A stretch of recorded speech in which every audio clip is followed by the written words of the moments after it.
Avatar: The Way of Water, James Cameron's sequel to his blockbuster success 2009 movie, Avatar. The trailer for Avatar: The Way of Water just came out this week, and I am going to analyze it. I've already watched it, so this is not a first-time reacting video. I'm just going to analyze the marine aspects of the trailer. So if you are just looking for a reaction video, this is not it. We are going to go into marine biology in trailer territory.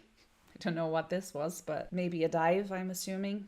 I don't know. Before we start, I really want to thank my Patreons for making all of this possible. You are fantastic, guys. Thank you very much. Let's go. All right. Ooh. All right. Let's already stop here. There's a lot going on here.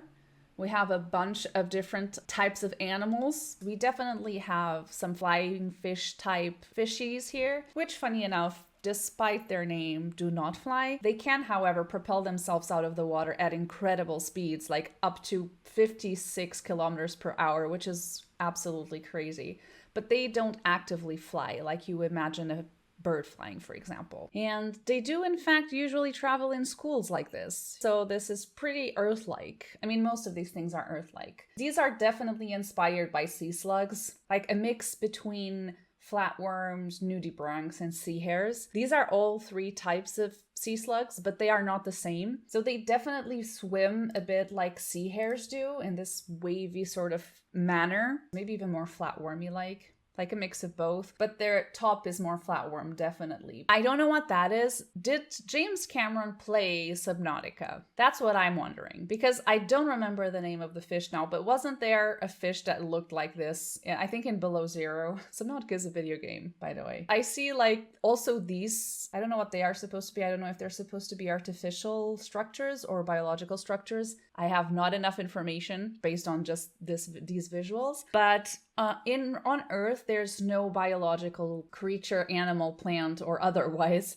that creates such large structures that look like this. You do have mangrove trees that can create pretty big trunks underwater, but I'm not sure if they can be this big. I don't think so, but looks pretty awesome and pretty cool. So let's continue.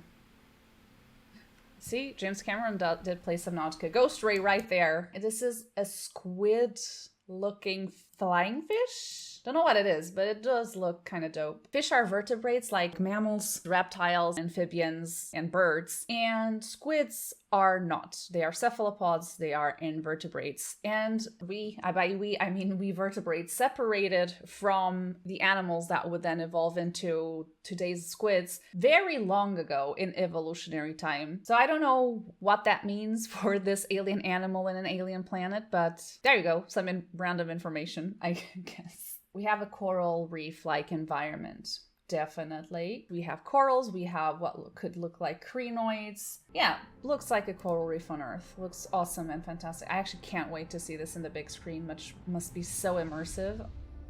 Can't wait. Sea lover, one of the only person who's been to the Mariana Trench.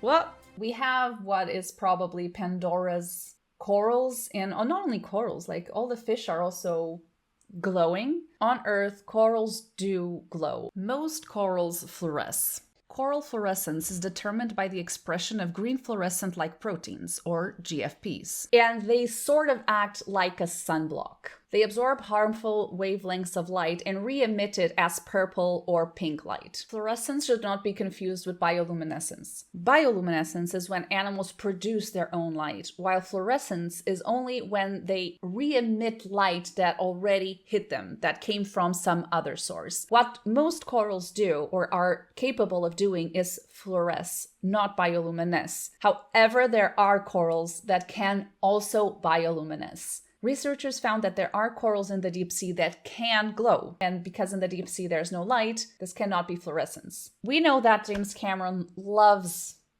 glowing stuff underwater. We've seen that with The Abyss. He has expressed his fascination for bioluminescence and fluorescence and overall marine glowy things, and I totally get it, because look at it. I think he is great at transmitting this feeling of wonder with his visuals. Just looking at this one frame, like, this is beautiful. I'm just so looking forward for this movie. You will not see something like this on Earth. There aren't reefs that glow like this, and when they do, it might not be a really good sign. Unfortunately, if you see a reef like this on Earth, it means it's probably dying. Corals produce more proteins, fluorescent proteins, the more stressed they are. So if they are producing a lot of proteins, enough so that you see something like this, it means they are stressed to the point of almost dying. Not good. So as much as it pains me to say, you should not want to see this on Earth, because this would be a sign of a very unhealthy reef.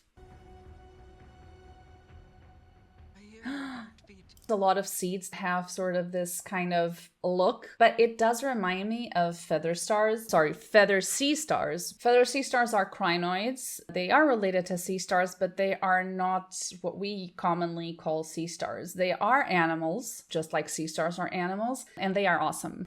She's so close. Humpback whale of Pandora. This looks like a mixture of tadpole and wrasses. Some looks a bit wrasse-like, or, you know, little juvenile fishies. That looks like a fluorescent dugong or a bioluminescent dugong. I don't know what that is, but it looks also awesome. Does anything here not look awesome? I'm gonna stop saying awesome, because otherwise, ooh, sorry. I'm stopping every single second. So, wow. First of all. And second of all, again, this reminds me a bit of crinoids. I guess that's what inspired these things. The mixture between crinoids and kelp forests. Love it. On Earth, unfortunately, crinoids don't get this big. However, the biggest crinoid fossil ever found suggests that they might have grown up to 40 meters high in the past, like far, far, far back. Unfortunately, nowadays, they do not grow more than like a meter or so, but they are still pretty cool. And they can live until pretty deep. They are very versatile. They live all throughout the water column, from shallow depths to like 9,000 meters. Ooh, that's so beautiful. Oh, look at that. Nothing like this on Earth exists. I don't even know what to say. This is like a magic tree. Wow. In our world, it is actually possible to see glowing water like this in the night. The glow is produced by bioluminescent microscopic algae called dinoflagellates, and they produce this glow when they are disturbed. That's why you usually see them in the break zone near the coast, or when you disturb otherwise calm waters.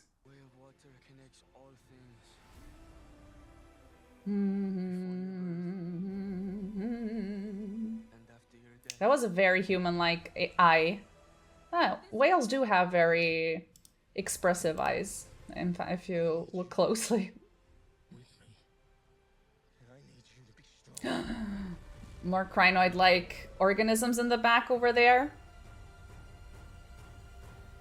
But there's not much I can say about this part. Like, cool, go, you go. I mean, I have goosebumps. I have goosebumps. I mean, the score does half of the work, honestly. Like, these epic songs, you know, they get me all every time. Like, goosebumps. I cannot even imagine the work that went into this from everyone. It looks fantastic. Congratulations. I'm hyped up. I'm hyped. I'm super excited for this movie, honestly. All of the underwater scenes in this trailer are already absolutely breathtaking. And just for that, I'm excited. Even if everything else is crappy, which I don't think will be, I would still just be happy with seeing that in the big screen. I have a little bit of an unpopular opinion really regarding the first movie. I didn't love it, but I also think it's because when I saw it, everyone was hyping it so much. I remember people saying this was the best movie ever made. It was their favorite movie ever. And I went with really high expectations into the theaters. I mean, the visuals were incredible. Pandora is breathtaking, but I didn't love the story, not gonna lie. The story was not horrible. It was okay. It was not like I detested it or anything. It was just not super amazing. People are gonna hate me for this, I know, but I'm super excited for this one. Let me know what you think of the trailer, and if you're excited to watch the movie, I hope you enjoy this commentary on the marine scenes in the trailer for Avatar: The Way of Water.